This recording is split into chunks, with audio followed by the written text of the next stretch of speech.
SUV and truck mania is real. Just ask the 63% of American buyers who opted for the high-riding vehicles last year.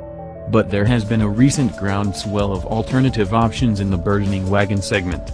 Sure, there are lower-end wagons such as the tried-and-true Subaru Outback, $25,895, and the new kid on the block Volkswagen Golf Sportwagen, $21,580.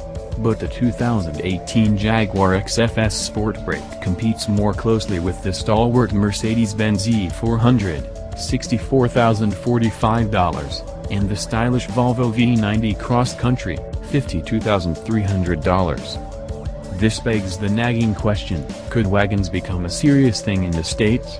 We spent a day bombing through Portuguese backroads to find out how the Sportbrake fares among its niche competitive set.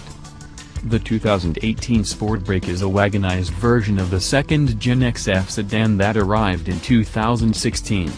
While the first-gen model only offered a wagon variant for the European market, the new Sportbrake is a global vehicle that brings a more streamlined, aluminum-intensive architecture to the table and finally gives American wagon lovers the jag they've been craving. First off, the essential reason we're here, the cargo area. Activate the power tailgate, which uses a one-piece composite tailgate, just like the F-Pace, and the opening reveals a flat surface on all sides with 31.7 cubic feet of storage.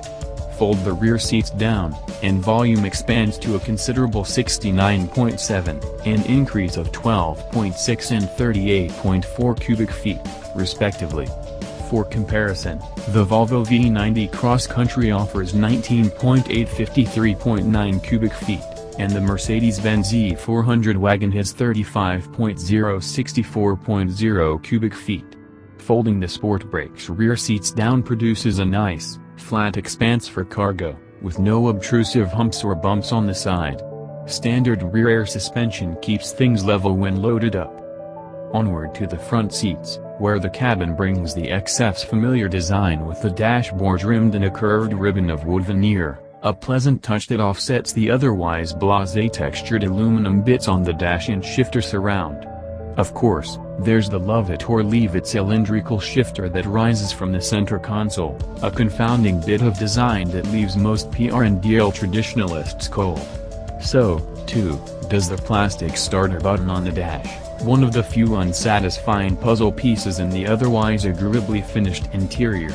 But fire up the engine, and it's easy to forget these quibbles. Click into D, and the Sportbrake accelerates eagerly thanks to the engine's 332 pounds-to-foot of torque, which has 4,045 pounds of mass to hustle. The Sportbrake is 165 pounds heavier than the sedan, so it's closer in weight to the F-Pace S AWD at 4,015 pounds. The V6 offers plenty of power in the standard driving mode, while turning the dial 2S downshifts the 8-speed auto more eagerly. Even in the more aggressive mode, shifts are smooth and predictable, reflecting a well-tuned relationship between engine and gearbox. Paddle shifters respond reasonably quickly to inputs, though the auto-shift setup is natural enough not to beg for human intervention. Along Portugal's smoothly paved road surfaces, the Sportbrake struck a good balance between responsiveness and ride quality, which bodes well for everyday use. And while the Sportbrake is currently available only with the supercharged V6 and all-wheel drive, Jaguar says more powertrain variants will become available down the line. After nearly 200 miles of driving on open highway and tight mountain roads, the XF S Sportbrake handled whatever decreasing radius corner I threw in its path, managing to avoid irksome understeer and deliver surprisingly buttoned-down handling while driving as hard as is prudent on public roads. While its F-Pace stablemate acquits itself well considering its size and height, the Sportbrake easily has the crossover beat when it comes to agility and responsiveness, while falling just 1.8 cubic feet short of its rear cargo capacity. This is clearly a driver's car, and by bringing the top-tier drivetrain and trim level to the state's first, Jaguar is appealing to well-heeled pragmatists who enjoy driving, exactly the demographic that has historically embraced high-end wagons. Starting at $70,450, The Jaguar XF S Sportbrake slots within the realm of premium, performance-focused SUVs such as the Mercedes-AMG GLE 43, $70,500, and Maserati Levant, $72,000. But thanks to its low center of gravity and wagon layout, the Sportbrake offers a connection to the road that will inspire an entirely different emotional response from drivers. While the Mercedes E400 wagon offers similar advantages over its SUV stablemates, the Jaguar feels a bit livelier and entertaining on twisty roads.